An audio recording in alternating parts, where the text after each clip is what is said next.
AI ఏదో ఒక భూతము ఒక ఆకాశం నుంచి ఊడిపడుతున్న ఆర్మగెడాన్ అలాంటి ఫీలింగ్ వస్తోందండి. ఏదైనా ఒక కొత్త చేంజ్ వస్తున్నప్పుడు ఫస్ట్ వచ్చేటప్పుడు రెసిస్టెన్స్ ఉంటుంది. ఆర్జీవి గారు ఎప్పుడు ఒక మాట అంటూ ఉంటారు దట్ ఇంకా అయిపోయింది మ్యూజిక్ ఇండస్ట్రీలో కూడా అదే మ్యూజిక్ క్రియేట్ చేసి ఇచ్చేస్తుంది, 30 సెకండ్లలో పాట వచ్చేస్తుంది, అందరికీ ఉద్యోగాలు పోతాయి, అందరు వృత్తులు పోతాయి అని చెప్పి మీరు నమ్ముతారా శ్రీధర్ గారు? 60 to 70% క్రియేటివ్ పీపుల్ ఎవరైతే క్రియేటివిటీ అంటున్నారో వాళ్ళంతా కొట్టుకుపోతారు. ఒక టూల్ ని వాడుకునే అంత సత్తా మనలో ఉండాలంటే మనం ఆ టూల్ కంటే కొంచెం పైన ఉండాలి కదా. అలాంటి మనుషులు ప్రపంచంలో ఎంతమంది ఉంటారు సుమారుగా యాజ్ అ పర్సెంటేజ్? వాటిని దాటి ఆలోచించగలిగి ప్రోగ్రామింగ్ చేయగలిగే సత్తా ఏ మనిషికి లేదు.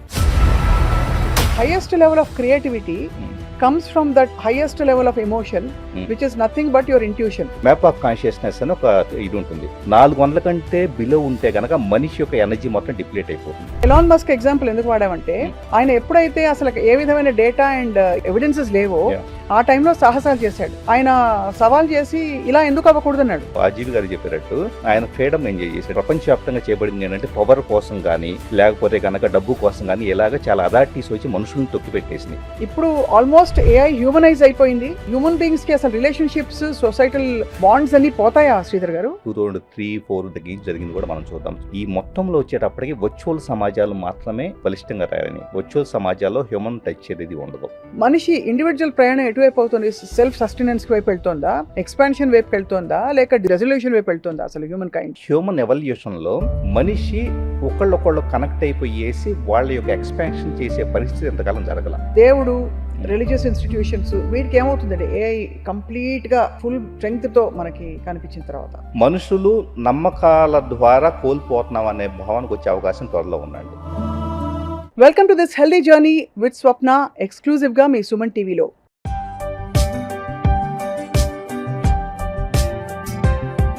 ఇవాళ హెల్దీ జర్నీలో మనం చాలా కీలకమైన ఒక విషయం గురించి మాట్లాడబోతున్నాం, తెలుసుకోబోతున్నాం. బికాజ్ ఇవాళ అందరూ ఏఐ గురించి మాట్లాడుతున్నారు. మానవ మేధస్సు గొప్పదా, మానవుడు సృష్టించిన ఏఐ గొప్పదా? అంటే ఏఐ కబళించేసింది, ఉద్యోగాలు పోతున్నాయి, ఇంకా మనిషికి అసలు ఏ పని ఉండదు రాబోయే 10, 12, 20, 30 సంవత్సరాల్లో అని చెప్పి రకరకాల స్టడీస్ వస్తున్నాయి. నిజంగానే ఏఐ దూసుకొస్తున్న వేగం చూస్తే భయం వేస్తూ ఉంటుంది. ఇన్ఫ్యాక్ట్ నేను మెటా టైప్ చేసి అడిగాను మెటా ఏఐని, ఏఐ గొప్పదా, మనిషి మేధస్సు గొప్పదా, ఏఐ వల్ల వచ్చే ముప్పు ఏమిటి అని చెప్పి. అది కూడా ఒక 10 రకాల ముప్పులు చెప్పింది అనమాట. సో ఏఐ కూడా తెలిసినమాట దాని గొప్పతనం ఏంటని చెప్పి. బట్ ఇవాళ మనం will speak with technology expert and న్యూరాలజీని, న్యూరలాజికల్ వ్యవస్థని, మనిషి మెదడుని, అలాగే దాంతో కంపేర్ చేస్తూ ఆర్టిఫిషియల్ ఇంటెలిజెన్స్ ఎలా వర్క్ చేస్తుందని చాలా సూక్ష్మంగా స్టడీ చేసి గత 10 సంవత్సరాలుగా దీనిపై పరిశోధన చేస్తూ వచ్చిన అందరికీ సుపరిచిత టెక్ విజర్డ్ ఎవరంటే నల్లమోతు శ్రీధర్ గారు. వారి గురించి చెప్పక్కర్లేదు, ఇప్పటికే మీడియా ద్వారా చాలా పరిచయం. పోలీస్ డిపార్ట్మెంట్కి ట్రైనింగ్ ఇవ్వడం మొదలుకొని అనేక శాఖల్లో వారి సేవలు బేసిక్ టెక్నాలజీ లెవెల్లో అందించారు. కానీ బోర్ కొట్టేసి ఇప్పుడు he is move to another different level. Sridhar గారు స్వాగతం సార్. నమస్కారం. నమస్తే అండి. Very very happy. మీతో ఎప్పుడు మాట్లాడినా మాకు కొన్ని కొత్త విషయాలు తెలుస్తాయి. థ్యాంక్ యూ అండి. సో సింపుల్గా మొదలు పెట్టాలంటే ఏఐ ఏదో ఒక భూతము ఒక ఆకాశం నుంచి ఊడిపడుతున్న ఆర్మగెడాన్ అలాంటి ఫీలింగ్ వస్తోందండి. ఎందుకు ఇలాంటి ఒక నెగిటివ్ కానోటేషన్ వచ్చేసింది ఏఐకి ఇప్పుడు?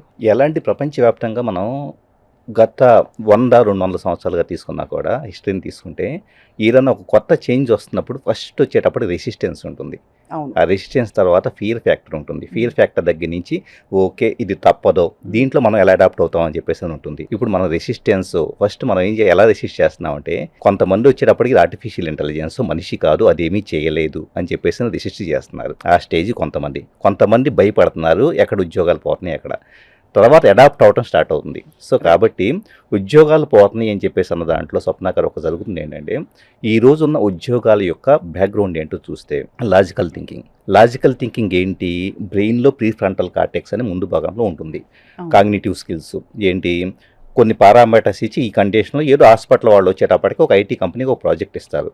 ప్రాజెక్ట్ ఇచ్చి మాకు పేషెంట్ డేటా మొత్తం ఇన్పుట్ ఇస్తే కనుక దాన్ని రిపోర్ట్ జనరేషన్ చేయడానికి ఒక ప్రోగ్రామ్ తయారు చేయమన్నారు అనుకోండి. ఏమవుతుంది, ఈ మొత్తం చేయాలంటే ఇన్పుట్గా ఏ రికార్డ్స్ వస్తాయి, వాటిని రిపోర్టింగ్ ఎలా చేయాలి, దీనికి సంబంధించి కొంత కోడ్ రాయాలి. ఈ కోడ్కి ఏంటి C language, C++, Java, Python రకరకాల వీటిలో పారామీటర్స్ ఇచ్చేసి ఈ విధంగా ఇన్పుట్ ఎలా ఇస్తే కనుక నెక్స్ట్ సార్టింగ్ ఎలా జరగాలి, టేబుల్ ఎలా క్రియేట్ చేయాలి, అవుట్పుట్ ఎలా ఇవ్వాలని చెప్పేసి లాజికల్గా ఒక ప్రోగ్రామ్ రాస్తాం. ఈ ప్రోగ్రామ్ రాయటం కోసం ఇంతకాలం వచ్చేటప్పుడు సింటాక్స్లు ఉండేవి, రకరకాలుగా ఎక్కడో అమీర్పేటలో కోర్స్ నేర్చేసేసుకొని ఇది రాస్తే ఒక ఉద్యోగం వచ్చేది. కరెక్ట్. ఇప్పుడు ఈ లాజికల్ థింకింగ్ అంతా ఆటోమేట్ చేస్తే ఏమైంది, ఆటోమేట్ చేస్తే జస్ట్ మనకి దాంట్లో ఒక చిన్న కాంటెక్స్ట్ ఇచ్చేసి ఒక కోడ్ రాసేమంటే అది రాసేసేస్తుంది. అంతే. అలాంటప్పుడు ఈరోజు ఉన్న ఉద్యోగాల వెనక ఉన్న వర్కింగ్ మెథడాలజీ ఏంటని చెప్పేసి అర్థం చేసుకుంటే ఆ వర్కింగ్ మెథడాలజీనే ఈ రోజు ఉద్యోగాలు పోవడానికి కారణం. అడాప్ట్ అవ్వడానికి Yeah. మధ్యలో కొంతమంది బలైనా కూడా తర్వాత అడాప్ట్ అవ్వాల్సిన పరిస్థితి వస్తుంది. అడాప్ట్ అవ్వాల్సినంటే ఇక్కడ ఏమవుతుందంటే స్పీడ్ అందుకోవడానికి లాజికల్ థింకింగ్ మీద డిపెండ్ అయిన వాళ్ళు ప్రతి ఒక్కళ్ళు లాజికల్ థింకింగ్ మీద ఉద్యోగాలు చేసే ప్రతి ఒక్కళ్ళు కూడా ప్రాబ్లం ఫేస్ చేస్తారు. మీరు నేను కూడా ఉన్నాం అందులో. అంటే మనం దాదాపుగా. క్రియేటివిటీ ఉంది కదా, మన క్రియేటివిటీ ఉంది కాబట్టి మనం బతికిపోతాం. బతికిపోతాం. ఎందుకంటే చాలా ఒక బిగ్గెస్ట్ పాయింట్ మీద రైజ్ చేస్తున్నారు. ఎందుకంటే లాజికల్ థింకింగ్ ఆటోమేట్ చేయొచ్చు, కానీ ఫర్ ఎగ్జాంపుల్ దీనికి ప్రాంప్ట్ ఇంజనీరింగ్ చేస్తున్నా, దానికి ఇస్తున్నాను సంథింగ్, ఇస్తున్నప్పుడు నేను ఎంత క్రియేటివ్గా నేను ఇచ్చే ఇన్పుట్కి అలాగే మీరు ఇచ్చే ఇన్పుట్కి ప్రాంప్ట్కి మధ్య ఉండే వేరియేషన్లోనే అవుట్పుట్ చాలా డిఫరెన్స్ వస్తుంది. కరెక్ట్. సో ఆ క్రియేటివిటీ అనేది నా రైట్ బ్రెయిన్ యాక్టివ్గా పనిచేస్తున్నప్పుడు, ఆటోమేటిక్గా మీకంటే ఎఫెక్ట్గా పనిచేస్తున్నప్పుడు నేను రైట్ బ్రెయిన్తో ఇమాజిన్ చేసుకొని ఆటోమేటిక్గా బెటర్ ప్రాంప్ట్ ఇంజనీరింగ్ చేసి అంటే బెటర్ అవుట్పుట్ వస్తుంది. రైట్. సో ఎక్కడైతే కనుక ఈరోజు లెఫ్ట్ బ్రెయిన్ కంటే రైట్ బ్రెయిన్కి ఇంపార్టెన్స్ పెరిగిందని మనం చెప్పుకోవాలి ఒక రకంగా చెప్పాలంటే. అది చాలా మంచి పరిణామం. Because Yeah. I think creative ఎక్కడో చదివాను, we need more poets and singers and Exactly. Artist in the world అని చెప్పి, అందంగా తయారవ్వాలి ప్రపంచం అంటే. ఆర్జీవి గారు ఎప్పుడు, మీకు కూడా ఆయన బాగా ఫ్రెండ్ Yeah. కాబట్టి చెప్తున్నాను, ఓ మాట అంటూ ఉంటారు దట్ ఇంకా అయిపోయింది మ్యూజిక్ ఇండస్ట్రీలో కూడా, ఫర్ ఎగ్జాంపుల్ సినిమా ఇండస్ట్రీలో కూడా మనకి టెక్నీషియన్స్ అక్కర్లేదు, అదే మ్యూజిక్ క్రియేట్ చేసి ఇచ్చేస్తుంది, Yeah. 30 సెకండ్లలో పాట వచ్చేస్తుంది, అవును. అందరికీ ఉద్యోగాలు పోతాయి, అందరు వృత్తులు పోతాయని చెప్పి. మీరు నమ్ముతారా శ్రీధర్ గారు అది? ఖచ్చితంగా అండి. ఎందుకంటే మీరు ఏవైతే ఆర్జీవి గారు క్రియేట్ చేసిన పాటలన్నీ నేను విన్నాను.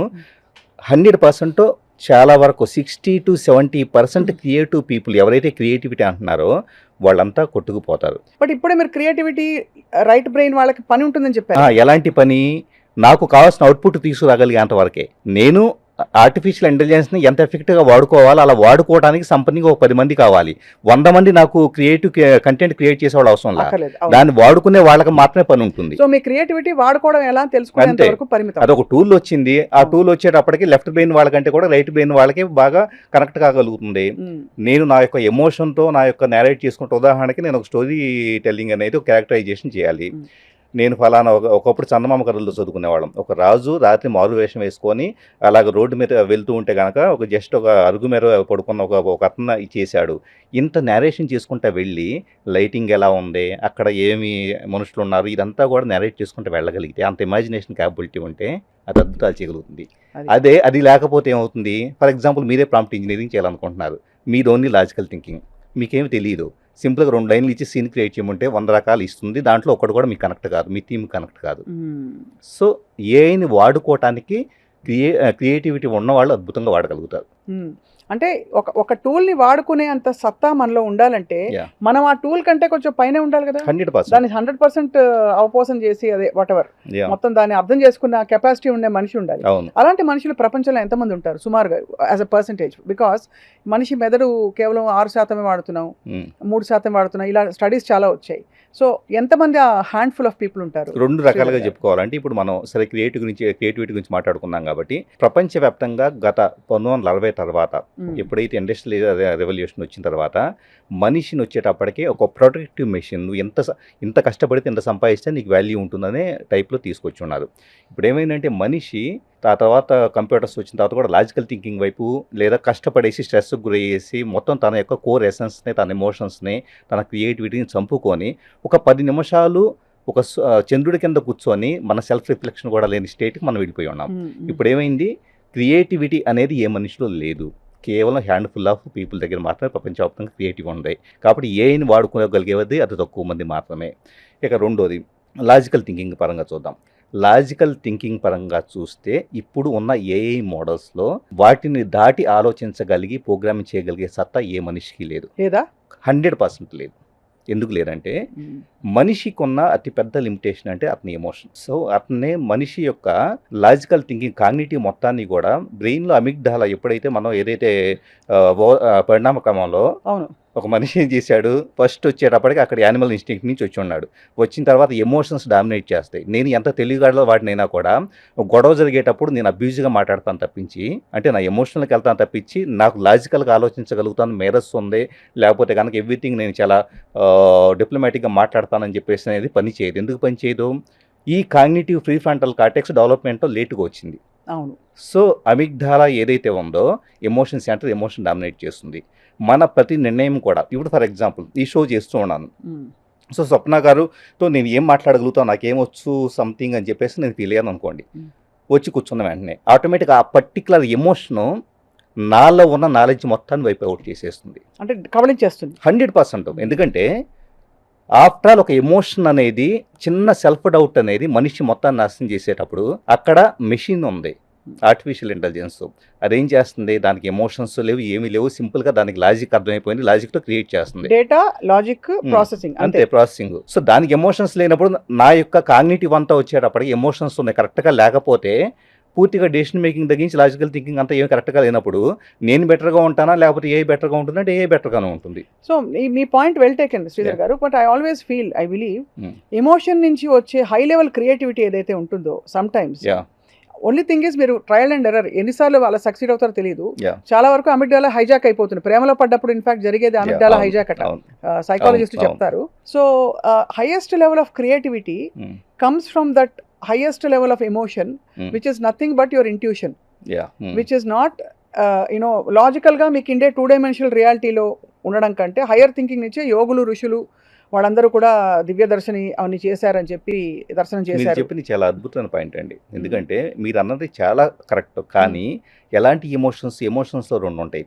సో ఒక ఎనర్జీ ప్యాటర్న్ ఇదే తీసుకుందాం. మ్యాప్ ఆఫ్ కాన్షియస్నెస్ అని ఒక ఇది ఉంటుంది. ఫియరో, యాంగ్జైటీ, స్ట్రెస్, లోన్లీనెస్, లేకపోతే హేటెడ్, లేకపోతే కనుక సెల్ఫ్ బెట్రేయల్, ఆల్ దీస్ ఆర్ ఇవన్నీ కూడా ఒక 0 to 1000 అనేది ఒక గ్రాఫ్ తీసుకుందాం. 400 కంటే బిలో ఉంటే కనుక మనిషి యొక్క ఎనర్జీ మొత్తం డిప్లీట్ అయిపోతుంది. సో 400 కంటే బిలో ఉండేవి ఈ ప్రాణశక్తిని హరించేవి ఫియరో, యాంగ్జైటీ, స్ట్రెస్, లోన్లీనెస్ ఇలాంటివన్నీ. కామ, క్రోధ, లోభ, మోహ, మద, మాత్సర్యాలు మనకి పురాణాలు చెప్పింది అవే కదా. పర్ఫెక్ట్లీ. సో ఈ 400 కంటే ఎక్కువ ఏమున్నాయి, ఫస్ట్ వచ్చేటప్పుడు కరేజ్. ఆ కరేజ్ దగ్గర నుంచి యాక్సెప్టెన్స్ కావచ్చు, ఇంకా అన్కండిషనల్ లవ్, గ్రాటిట్యూడ్ అయితే కన్నా 700-800 రేంజ్లో ఉంటుంది. ఎన్లైట్మెంట్ 1000 అనుకోండి. సో ఇప్పుడు నేను 400 దాటిపోయి వెళ్తూ ఉన్నప్పుడు మీరు చెప్పిన పాయింట్లు, నా కరేజ్ ఉంది. నా కరేజ్ ఉన్న తర్వాత ఆటోమేటిక్గా మీరు అన్నట్లు 3-dimensional రియాలిటీ తగ్గించేసి నేను ఛేదించుకొని యూనివర్స్తో ట్రాన్స్లేట్ అవ్వడానికి ప్రయత్నిస్తూ ఉంటా. అప్పుడు మీరు అన్న యోగులు ఆ స్థితిని వెళ్ళగలుగుతా. అప్పుడు ఏమవుతుంది, యూనివర్స్లో ఉండే నాకు ప్రతిదీ కూడా ఐ కెన్ క్రియేట్ ఎనీథింగ్, నా ఇంట్యూషన్ పెరిగింది, నా యొక్క ఎక్స్ప్రెషన్ పెరిగింది, ఎవ్రీథింగ్ ఉంటుంది. కానీ ఇక్కడ ఏం జరుగుతుంది, ఆ లెవెల్ ఆఫ్ ఎనర్జీ ఈరోజు ప్రపంచ పాపులేషన్ ఎంతమందికి ఉంది? ఒక ఎలాన్ మస్క్ ఉండొచ్చు, అంతేనా? అంతే. ఎందుకంటే ఎలాన్ మస్క్ ఎగ్జాంపుల్ ఎందుకు వాడామంటే ఆయన ఎప్పుడైతే అసలు ఏ విధమైన డేటా అండ్ ఇవి లేవో, మనకి ఎవిడెన్సెస్ లేవో, ఆ టైంలో సాహసాలు చేశాడు. అవును. సైంటిస్టులు వద్దు మొర్రో అని మొత్తుకుంటున్న టైంలో కూడా what we came to know అంటే from reading his life history, ఆయన సవాల్ చేసి ఇలా ఎందుకు అవ్వకూడదు అన్నాడు. ఇలాగే ఎందుకు అవ్వాలి, ఇలా ఎందుకు అవ్వకూడదు. అదే కదా మనకి ఎమోషన్, క్రియేటివిటీ, ఆ డ్రైవ్, అది హైయర్ లెవెల్ ఎమోషన్ నుంచి వచ్చిన, కన్విక్షన్ నుంచి వచ్చిన ఎమోషన్. ఎక్కడ వస్తుందంటే ఆయన ఫ్రీడమ్ ఎంజాయ్ చేశాడు. ఎందుకు ఫ్రీడము, ఆజీవి గారు చెప్పినట్టు ఏదైతే గనక ఇక్కడ మనకు ప్రపంచవ్యాప్తంగా చేయబడింది ఏంటంటే పవర్ కోసం కానీ లేకపోతే కనుక డబ్బు కోసం కానీ ఇలాగ చాలా అథారిటీస్ వచ్చి మనుషులను తొక్కిపెట్టేసినాయి. ఓకే, నువ్వు ఇది చేస్తేనే ఇలా అవుతావు, ఇది చేస్తే ఇలా అవుతావు, లేకపోతే నువ్వు పాపాత్ముడు అవుతావు, అలా అవుతాయి, రకరకాలు చెప్పుకున్నారు అనుకోండి. మనిషి ఏం చేస్తున్నాడు, నేను చేసే ప్రతి పనిలో కూడా నేను మీ వ్యాలిడేషన్ తీసుకుంటున్నా, నాకు సెల్ఫ్ డౌట్ ఉంది. ఇప్పుడు ఏమవుతుంది, నా క్రియేటివ్ ఎక్స్ప్రెషన్ అనేది చచ్చిపోయింది. ఈరోజు ప్రతి మనిషి రోజుకి ఒక 10,000 ఆలోచనలు వస్తే 10,000 ఆలోచనలు 8,000 ఆలోచనల వరకు సెల్ఫ్ డౌట్తోనే ఉంటాయి. సో తన పట్ల తనకు నమ్మకం లేని వ్యక్తి, తనకి ఎంత టాలెంట్ ఉన్నా కూడా, నాలెడ్జ్ ఉన్నా కూడా, క్రియేటివిటీ ఉన్నా కూడా ఆటోమేటిక్గా యాక్చువల్లీ మీకు ఆల్రెడీ తెలిసింది హార్ట్ చక్ర వైబ్రేషన్ అనేది. హార్ట్ చక్రాలు ఏమవుతుందంటే ఎలక్ట్రోమాగ్నెటిజం అనేది యూనివర్స్లో గ్రావిటేషనల్ ఫోర్స్ అంటాం. గురుత్వాకర్షణ శక్తికి ఈక్వలెంట్ ఏంటంటే మన హార్ట్ చక్ర వైబ్రేషన్. సో నా హార్ట్ చక్రాలో నేను దేనికైనా కూడా, సబ్జెక్ట్కైనా, నాలెడ్జ్కైనా, ఎక్స్పాన్షన్కైనా, పీపుల్కైనా, ప్రపంచానికైనా కనెక్ట్ కావాలంటే నా హార్ట్ వైబ్రేషన్ పెరిగితే వస్తుంది. నా హార్ట్ వైబ్రేషన్ ఎప్పుడు పెరుగుతుంది, నాలో భయం లేనప్పుడు. నాలో భయం ఉంటే ఇంకెక్కడ ఉంటాను, అదే భయం ఉంటే వైబ్రేషన్ క్లోజ్ అయిపోతుంది. సో ప్రపంచం మొత్తం అలాగా కండిషన్ చేయబడి ఉంది. కరెక్టే. అందుకనే ఓషో అంటారు కదా, the opposite of fear is love. Exactly. అదే, అంతే కదా. 100% the opposite of love is fear. Basically it's not love is not hate. అవును, అవును. అది కాబట్టి మీరు అనేది ఏంటంటే the ability to accept everything and be one with everything is love. అంతే కదా. అంతే, ఎగ్జాక్ట్లీ. అంటే మన బ్యారియర్స్ లేకుండా ఇది అది అది ఇది అని మన మైండ్ చెప్పే ఇవి వినకుండా అంత ఎక్స్పాన్సివ్ స్టేట్కి మనం చేరిపోతే ఆబ్వియస్లీ మనకి హ్యూమన్ కైండ్లో ఉండే సొసైటల్ స్ట్రక్చర్స్ అన్ని కొలాప్స్ అయిపోతాయి. ఎందుకంటే ఒక కండిషన్ level ఏం చేస్తున్నారంటే సపరేషన్ బ్యారియర్ పెట్టుకొని, ఇప్పుడు నేనేం చేస్తాను, ఒక బ్యారియర్ పెట్టుకుంటాను, నాకు నేను పెట్టుకుంటాను, కొంతమంది పెడతారు, అదే నాకు నేనే పెట్టుకుంటాను, ఓకే నాకు ఇంత నాలెడ్జ్ ఉంది, నాకు మిగతా వాళ్ళంతా తక్కువ అని నేను బ్యారియర్ పెట్టుకుని నేనైతే ఎంజాయ్ చేస్తుంటాను నా ఈగోని. ఇప్పుడు ఏం చేస్తాను, నేను వన్నెస్లో ఉండను, పీపుల్తో కాన్ఫ్లిక్ట్ అవుతూ ఉంటాను, ఎప్పుడు జడ్జి చేస్తూ ఉంటాను, కంపేర్ చేస్తూ ఉంటాను, అయిపోయింది. అది మన సెల్ఫ్ ప్రొటెక్టివ్ మెకానిజం అలా mechanism. ఏర్పడిపోయింది. అయిపోయింది. ఇప్పుడు నేను మనుషులతో కలవాలనుకుంటే ప్రేమను పంచాలంటే ఎక్కడుంది?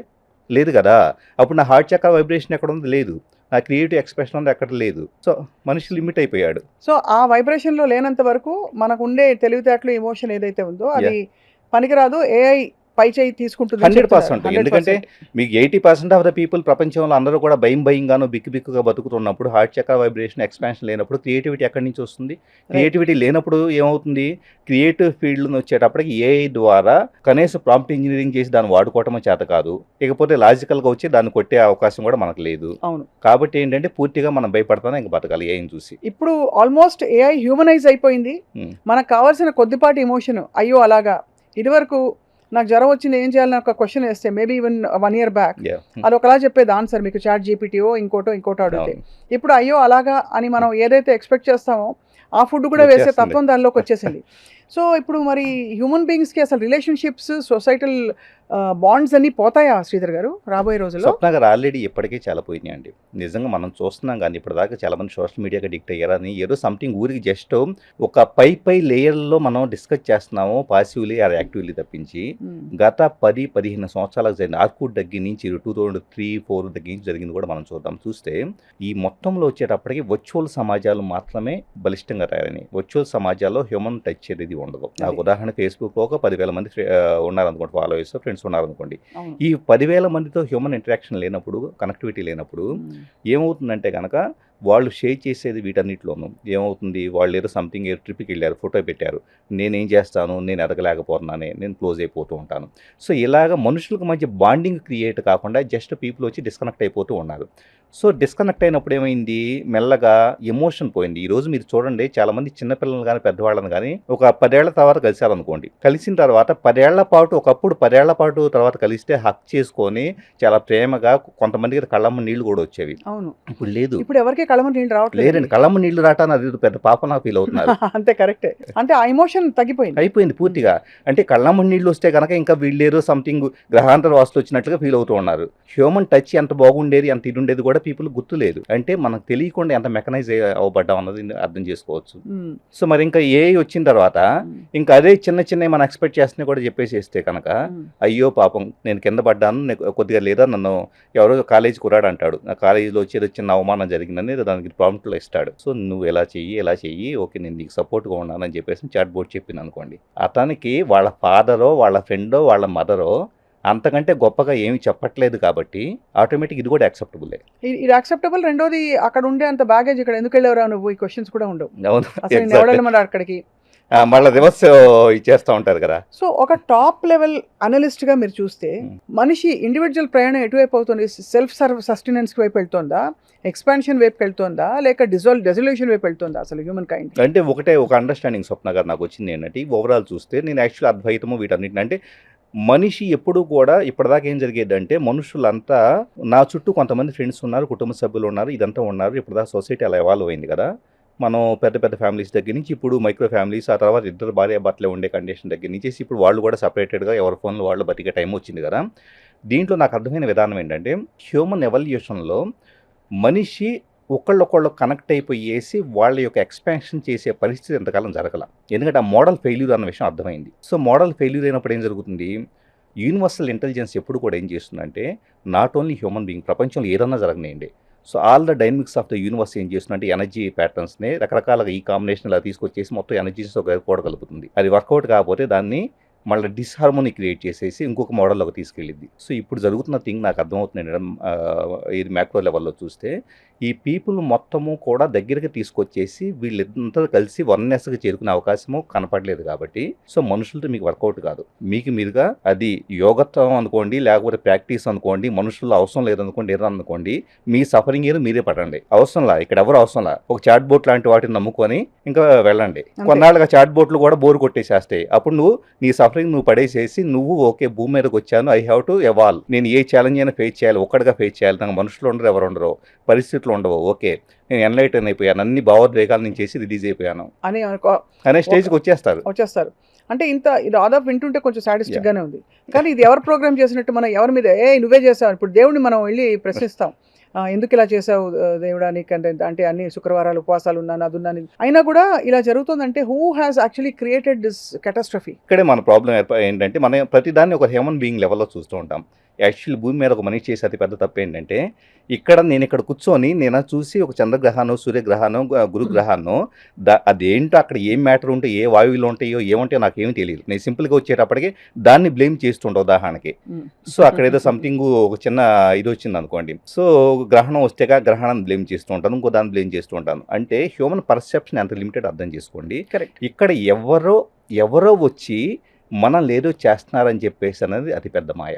ఎందుకంటే యూనివర్స్లో యాజ్ ఏ సింగిల్ పర్సన్గా మనం చూద్దాం. ఇక్కడ ఈ రూమ్లో కూర్చొని మన ఇద్దరం ఈ విధంగా మాట్లాడుకుంటూ ఉన్నప్పుడు నెక్స్ట్ జూమ్ అవుట్ చేసుకుంటే వెళ్ళిపోతే మ్యాక్రో లెవెల్కి వెళ్తే కనుక ఇదే క్షణంలో ఎన్నో గ్రహాల్లో ఎన్నో రకాల పరిణామాలు ఫేస్ చేస్తూ ఉంటాం. అదేదో మనకే మనం అన్ని ఆపాదించుకుని ఎగ్జాక్ట్లీ మన సెంటర్ పాయింట్ ఇంకా మనం ఎక్కడ ఉన్నాం, మనం యాక్చువల్ మ్యాక్రోలోకి వెళ్ళిపోతే ఎక్కడ ఉండం. కానీ మనం ఏం చేస్తున్నాం అంటే కెమెరా లెన్స్ని ఇట్లా జూమింగ్ చేసినట్లుగా మన మీదే దేవుడు ఫోకస్ చేశాడు, మనల్ని శిక్షిస్తున్నాడు, మనల్ని ఏదో చేస్తున్నారు. ప్రపంచం మొత్తం కూడా ఇప్పుడు మనది అయిపోయింది అనుకోండి, ఇది నా ఒక్కడ సమస్య కాదు అనుకున్నాం అనుకోండి, ఏఐ వచ్చింది, మనం ఏం చేస్తాం, ఒక గ్రూప్ కాన్షియస్నెస్లోకి వెళ్తాం. ఓకే మనుషులందరూ కూడా టెస్టింగ్లోకి వెళ్ళారు, అసలు మనుషులకి ఏంటి, మరి మిగతా జీవజాతులు కూడా టెస్టింగ్ ప్రతి క్షణం గ్రౌతూనే ఉన్నాయి. మీరు అన్నది 100% రైట్. ఆ గ్రూప్ కాన్షియస్నెస్ ఏదైతే చెప్తున్నారో, అంటే మనుషులందరూ కూడా ఒకళ్ళు పోలిన ఒకళ్ళ ఇండివిజువాలిటీ కాకుండా ఒక సినర్జీ వచ్చే పరిస్థితులకు వెళ్తాం, అంతేనా? ఎందుకంటే మనది brain is always now being controlled, it is not our own. Is that what you're saying? Exactly 100%. ఎందుకంటే ఒక పర్సెప్షన్ క్రియేట్ చేయబడుతుంది స్వప్న గారు. పర్సెప్షన్ క్రియేట్ చేసి ఈ పర్సెప్షన్ లోనే ఓకే మనుషులకి అయిపోతుంది. ఆ మనుషులు గారు అక్కడ కొన్ని జీవజాతులు అంతరించిపోతూ ఉన్నాయి, ఇప్పటికి ఆల్రెడీ అంతరించిపోయి ఉన్నాయి, లేకపోతే కొత్తగా వేరే ఫామ్ లోకి వచ్చి ఉండొచ్చు. వాటి మీద మన పర్సెప్షన్ వెళ్ళట్లేదంటే ఎప్పుడు కూడా మన విక్టిమ్ మైండ్ సెట్ లో ఉన్నాం. విక్టిమ్ మైండ్ సెట్ లో ఉన్న వ్యక్తికి ఏం జరుగుతుందంటే తన మీద అన్నక జాలి ఏర్పడింది. ఓకే దేవుడో లేకపోతే విశ్వమో ఇంకొకటి వచ్చేసేసి మనుషులను టెస్ట్ చేస్తుంది. సో అప్పుడేమవుతాడు, విక్టిమ్ మైండ్ సెట్లో ఉన్న వ్యక్తికి జాలి పెరిగిద్ది. ఆ జాలి పెరిగినప్పుడు బలహీనుడు అవుతాడు, సెల్ఫ్ పిటీ పెరిగిద్ది. ఆటోమేటిక్గా ఏంటంటే కనుక తన శక్తి సామర్థ్యాలు మర్చిపోతాడు. అంతే. మనిషికి అపారమైన శక్తియుక్తులు ఉన్నాయి అనే కొటేషన్కి నాకు ఒక సేవింగ్ రేస్ ఏం కనిపిస్తుంది అంటే, మేబీ మనకి అర్జెంటుగా ధ్యానం చేసేసో లేకపోతే ఇంకో విధంగానో మనందరి లోపల క్వాంటమ్ షిఫ్ట్ అయిపోయి మన పైనియల్ గ్లాండ్ యాక్టివేట్ అయిపోయి, ఇది వరకు అసలు ఏఐ కూడా ఏఐ ఇస్ డేటా బేస్డ్, జరిగిన విషయాల అంటే ఒక సమాహారంగా తీసుకుని దాన్ని డిసెక్ట్ చేయడం తప్ప దాని పరిమితులు అంతే. సో మనం ఎవరు కని విని ఎరుగని ఒక సృష్టిలోకి వెళ్ళిపోతాం అనే ఒక ఫాండ్ హోప్ ఉంది, అది జరగదంటారా? ఒకటండి, దానికి చాలా సాధన కావాలి. ప్రాక్టికల్గా చెప్పాలంటే ఇప్పుడు సర్వైవ్ చేయగలిగేది, ఇప్పుడు ఎవరన్నా కానీ సేఫ్గా ఉండగలిగేది ఖచ్చితంగా కూడా ఏ రాని ప్రపంచం మొత్తం తలకిందులు కానీ సునామీలు రాని గ్రహం మొత్తం కూడా భూగ్రహం అనేది ఇదే ఉన్నాయి. కానీ ఒక మనిషిని ఈ రోజు కాపాడగలిగే శక్తి ఏదన్నా ఉందంటే ఈ 3 డైమెన్షనల్ రియాలిటీలో మీరు స్ట్రెస్కి గురవుతూ, యాంగ్జైటీకి గురవుతూ, ఒత్తిడికి గురవుతూ, లాజికల్ థింకింగ్ మాత్రమే నమ్ముకుంటూ మీరు ఇలా ఇరుక్కుపోయారు రా బాబు. ఇలా కాదు. First of all you have to transcend in to the altered state.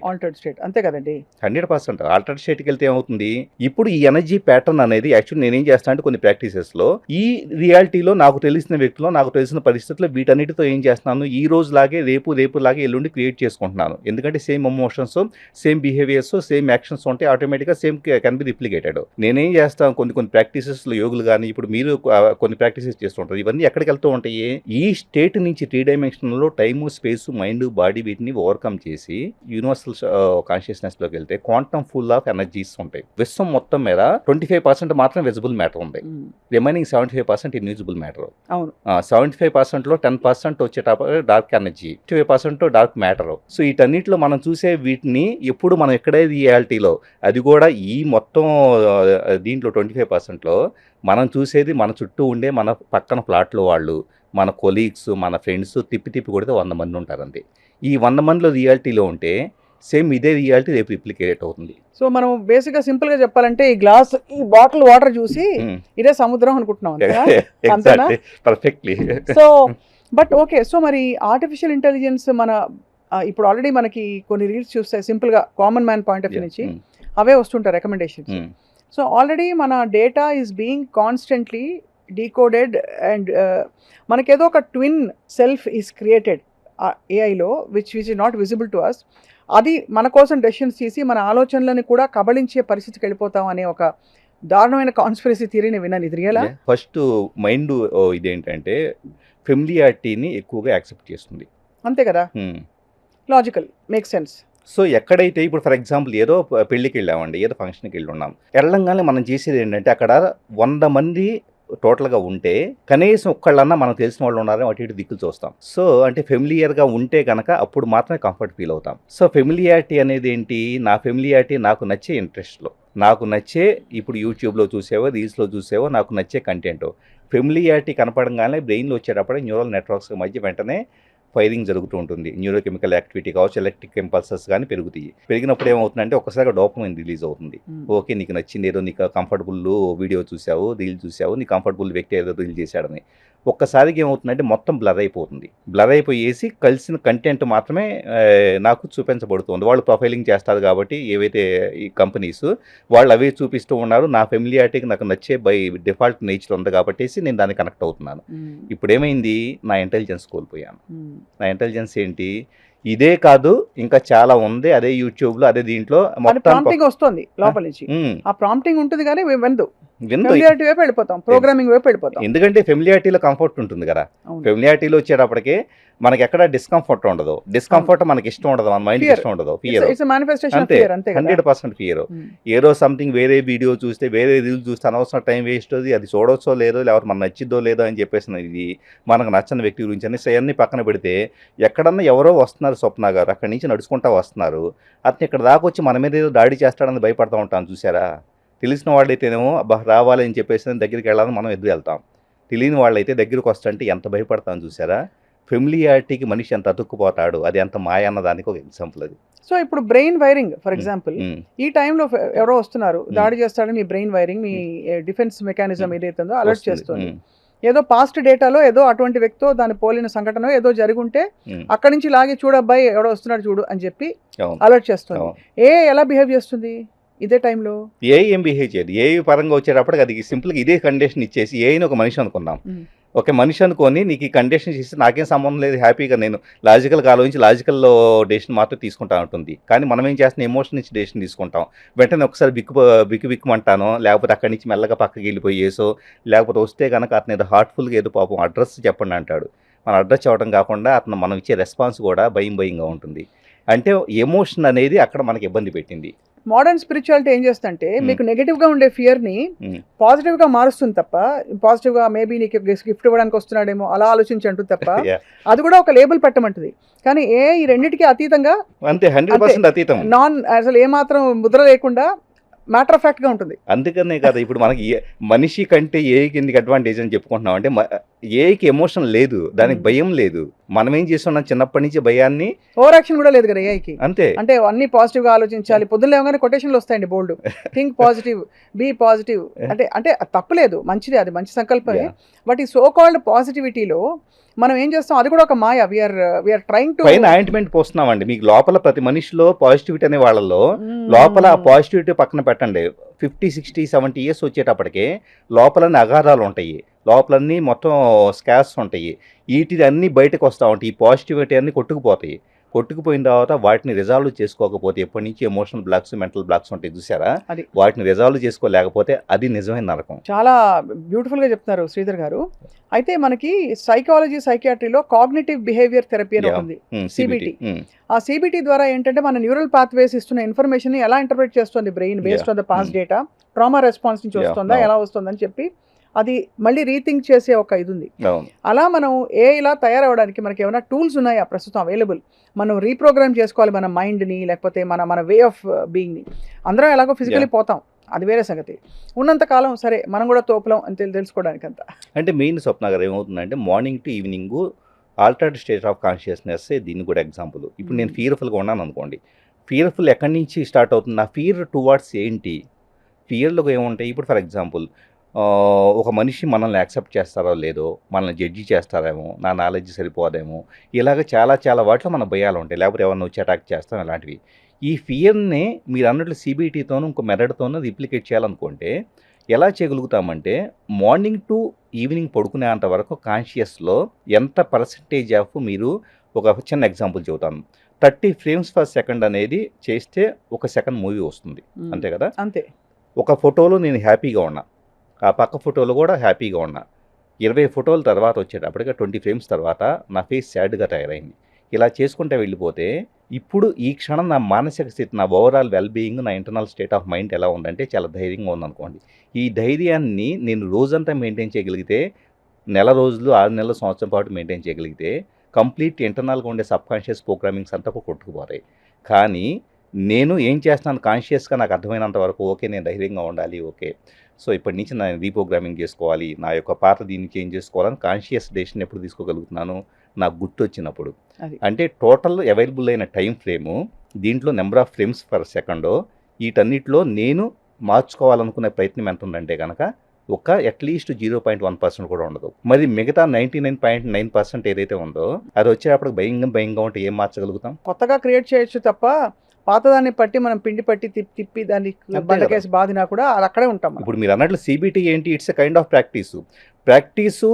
ఇప్పుడు దాకా ఏం చేస్తున్నాం, భయాన్ని ప్రాక్టీస్ చేస్తున్నాం.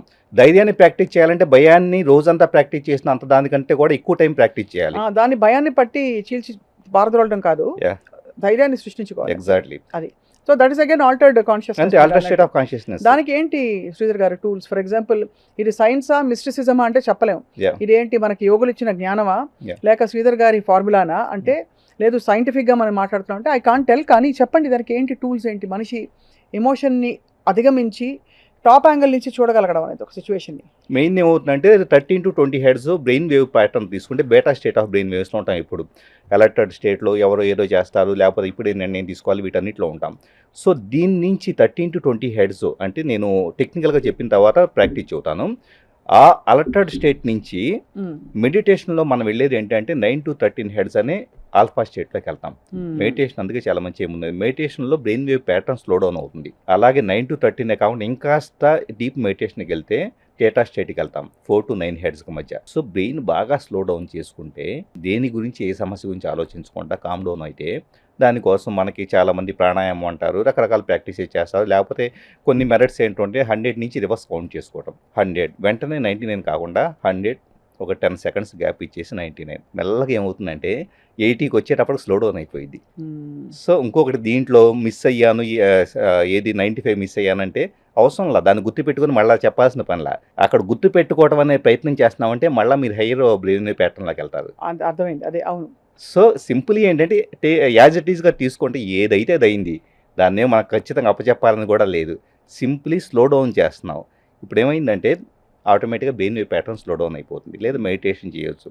లేకపోతే నైట్ టైం పడుకోబోయే ముందు 9:30, 10 o'clock ఆ టైంకి వచ్చేటప్పటికి brain wave already slow down అవుతుంది. ఈవినింగ్ 6 నుంచే పీనియల్ గ్లాండ్లో వచ్చేటప్పటికి మెలటోనిన్ అని న్యూరోకెమికల్ రిలీజ్ అవుతుంది.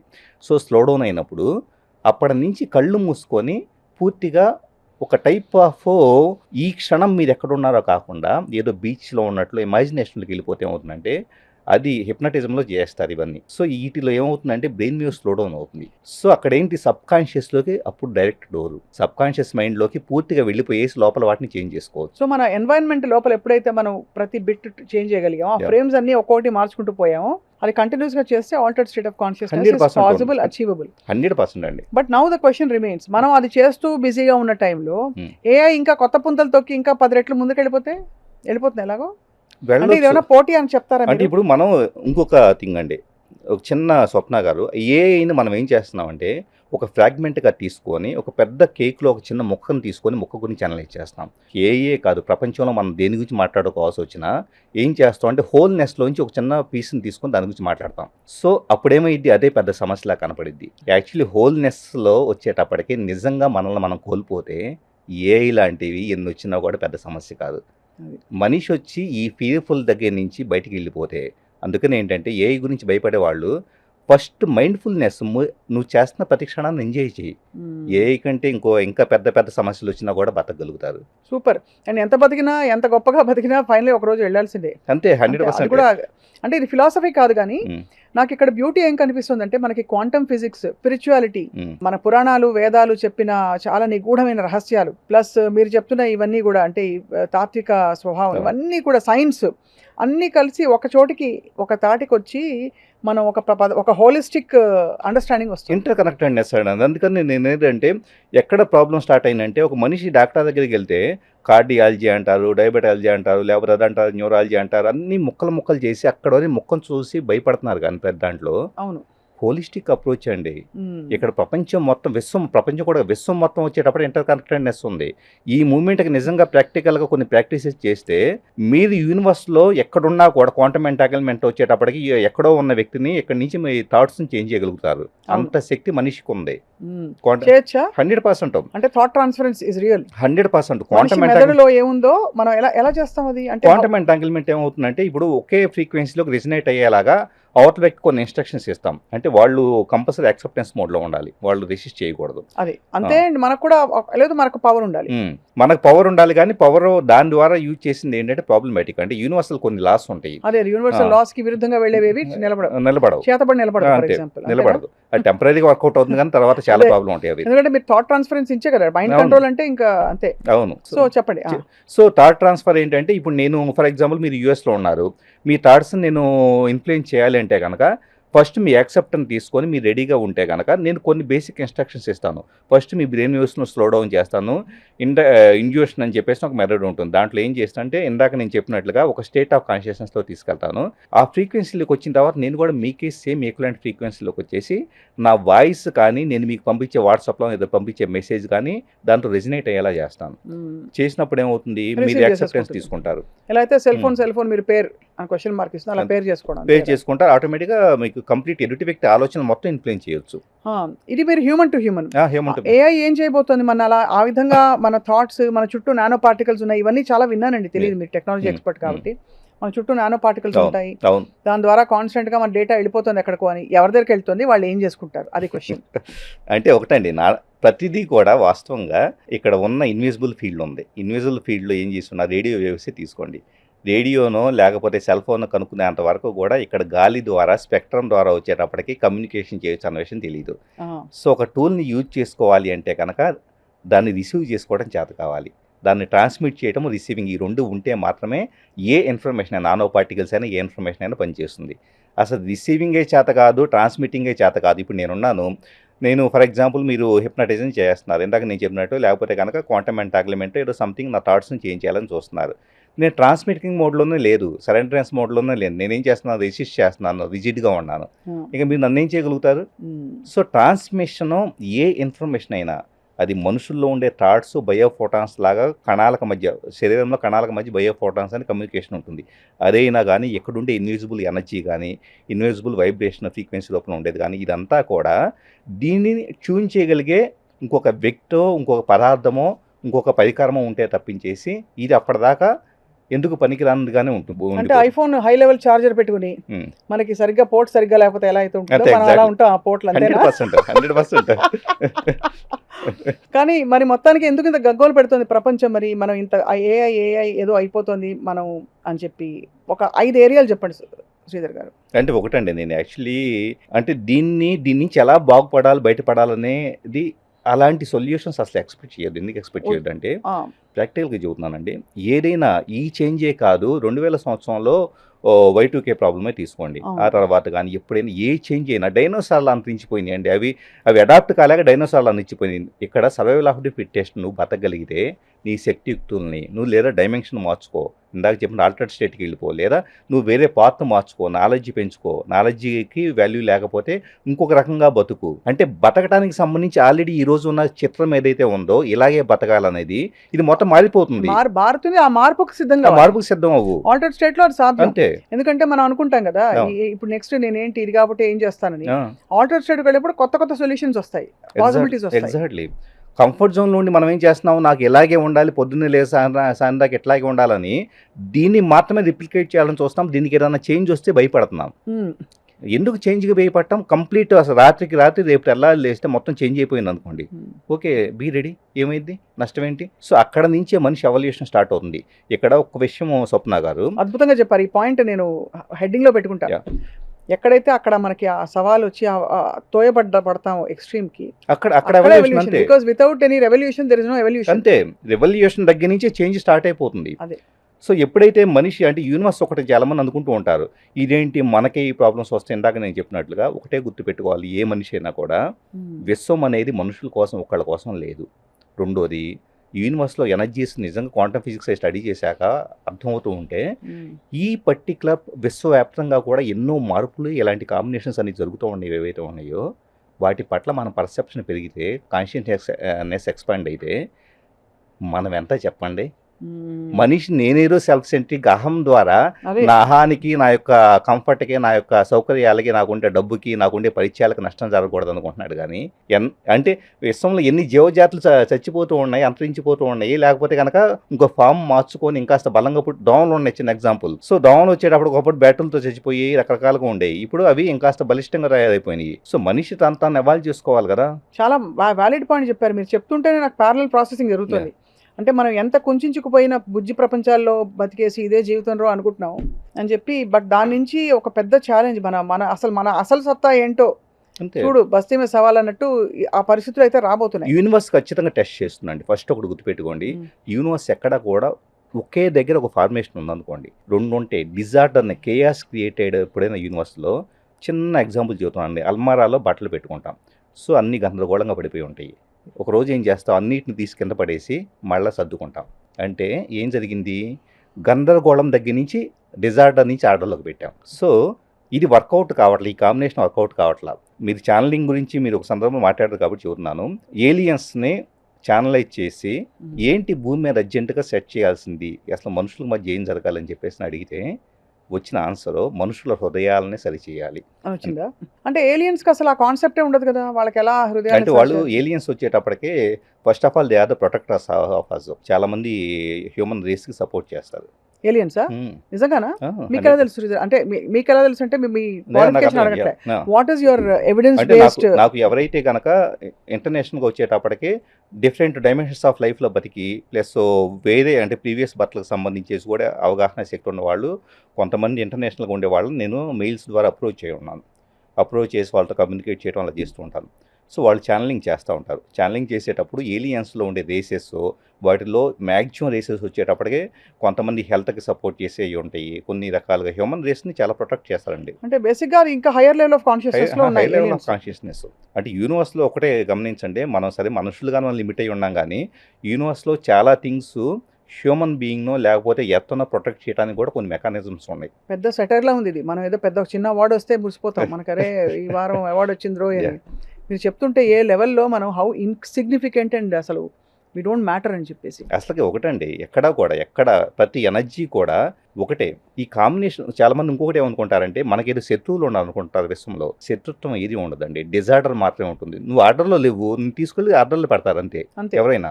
ఇప్పుడు ఒక శత్రువు ఫర్ ఎగ్జాంపుల్ నా మీదే వ్యక్తిగతంగా శత్రువు ఉండాలనుకోండి, ఆ శత్రువు ఎందుకు నా మీద అటాక్ చేయగలుగుతున్నాడు, నాలో నేను అహానికి పోయేసి ఆ వ్యక్తి తిట్టినా కానీ ఏం చేసినా కూడా నేను ఫీల్ అవుతున్నాను అనుకోండి. అతను తిట్టదాన్ని బ్లేమ్ చేస్తున్నాను కానీ నా లోపల అతను తిడుతుంటే నేను ఫీల్ అవుతున్నాను కదా, నా ఇగోని నేను సరి చేసుకోవడం ఒక అవకాశం. అంతే. అలా అది altered state of consciousness Exactly. ఉంటే అలా కనిపిస్తుంది. ఎగ్జాక్ట్లీ. సిబిటీలో ఉన్న కూడా అలా కనిపిస్తుంది. అవును ఫ్రాంక్లీ స్పీకింగ్ అవును. చిన్న లెవెల్లో అవును. అది. So point very well noted Sridhar గారు. ఇప్పుడు ఏలియన్స్ గురించి చెప్పారు మనకి మిత్రులు అందరూ యా చెప్పి, మన మీద ఏలియన్స్ అటాక్ చేయబోతున్నారు అనేది కాదు, ఈ ఏఐ వ్యాప్తిలో కూడా ఏలియన్స్ పాత్ర ఉందా కొంత? ఉండొచ్చు. ఎందుకంటే హైయర్ కాన్షియస్నెస్ తీసుకుంటే ఎప్పుడైనా కూడా ఇన్ఫర్మేషన్ రకరకాలుగా వస్తుందండి. ఇప్పుడు ఫర్ ఎగ్జాంపుల్ మనం హరప్పాగా లేకపోతే ఇక్కడ మనం రకరకాల టెంపుల్స్ ఇవన్నీ చూస్తూ ఉంటాం కదా, ఎప్పుడో ఒక పర్టికులర్ తిది రోజు అక్కడికే విగ్రహం మీదకి సూర్యుడు వచ్చేలాగా ప్రసరించేలాగా ఏర్పాటు చేయబడింది అనుకున్నాం. ఒక 1000 సంవత్సరాల క్రితం కట్టిన గుడి అవును అంతే కదా. అనుకున్నాం. అవును అది ఇప్పటికే సేమ్ అలాగే జరుగుతుందంటే ఎంత లెవెల్ ఆఫ్ ఇంటెలిజెన్స్ ఉంటే జరిగింది. అదే ఆ కదా. లెవెల్ ఆఫ్ ఇంటెలిజెన్స్ ఎక్కడి నుంచి వచ్చింది, అది హ్యూమన్ బీయింగ్కి వచ్చింది కాదు. ఎప్పుడైతే మీరు అల్ట్రా స్టేట్లోకి వెళ్తారో యూనివర్సల్ ఇంటెలిజెన్స్ వచ్చేటప్పటికి వాళ్ళు అంటూ ఉంటారు, నేను నిద్రపోతుంటే దేవత వచ్చింది, వాళ్ళు వచ్చారు, వీళ్ళు వచ్చారు, మాకు ఇది చెప్పారు, అలా కట్టమని చెప్పారు, ఇలా కట్టమని చెప్పేసి అంటారు శిల్పులు కానీ వీళ్ళంతా. సో ఎక్కడి నుంచి వచ్చిందంటే కనుక హై లెవెల్ ఆఫ్ కాన్షియస్ నుంచి వచ్చిన ఇన్ఫర్మేషన్. అదే ఇన్ఫర్మేషన్ ఈరోజు ఏఐని కూడా క్రియేట్ చేయొచ్చు. ఎవరైతే ఏఐని క్రియేట్ చేసి ఫస్ట్ థాట్ వచ్చిందో ఆటోమేటిక్గా వాళ్ళకి ఈ టైప్ ఆఫ్ ఇన్ఫర్మేషన్ అనేది ఛానలైజ్ ద్వారా వచ్చేసి ఉండొచ్చు. బట్ అది ఒరిజినల్ క్రియేటివ్ కదా, original and creative. Oh. AI is just nothing but a manifestation of what is already created కదా. Already manifestation of the already created అంటే మనం 3 డైమెన్షన్ రియాలిటీలో ఉన్నప్పుడు ఇక్కడ నా లాజికల్ మైండ్ నాది గొప్పదని ఫీల్ అవుతున్నారు. ఇప్పుడు మనిషి ఏం చేస్తున్నాడు, నా లాజిక్కే గొప్పది, నాకు మించినాడు లేడు, నేను రిప్లికేట్ చేస్తాను విశ్వం అంటున్నప్పుడు నీ లాజిక్ ఎందుకు పనికిరాదురా బాబు అని చెప్పేసి ఫస్ట్ ప్రూవ్ చేయాల్సిన బాధ్యత ఉంది కదా. అందుకని ఏ వచ్చేసి నీ లాజిక్ ఎందుకు పనికిరాదు, జస్ట్ ఓకే నీ లాజిక్ని తీసి పక్కన పెట్టేసి నువ్వు హైయర్ లెవెల్కి వెళ్ళు అని చెప్పేసి ఒక ఛాన్స్ ఇస్తుంది. కరెక్టే, అవును, అంతే కదా. అంతే, అంటే అండర్స్టాండింగ్ చేసుకునే దీంట్లో అండి. ఎందుకంటే ఇప్పటికీ కూడా దీన్ని ప్రమాదంలా చూస్తున్నాం, కానీ ఇప్పుడు మనం డిస్కస్ చేసుకున్న ఇన్ని డైమెన్షన్స్తో తీసుకువెళ్ళి చూస్తే కనుక నిజంగా మనిషి ఇంకా ఎవాల్వ్ కావడానికి స్కోప్ ఉంది. మనిషి నేను ఇక్కడ ఫీర్ఫుల్గా ఉంటే నాకు ఫీరే వస్తుందండి, రెస్పాన్స్ కూడా, నా యాక్షన్ కూడా ఫీర్ఫుల్గానే ఉంటుంది.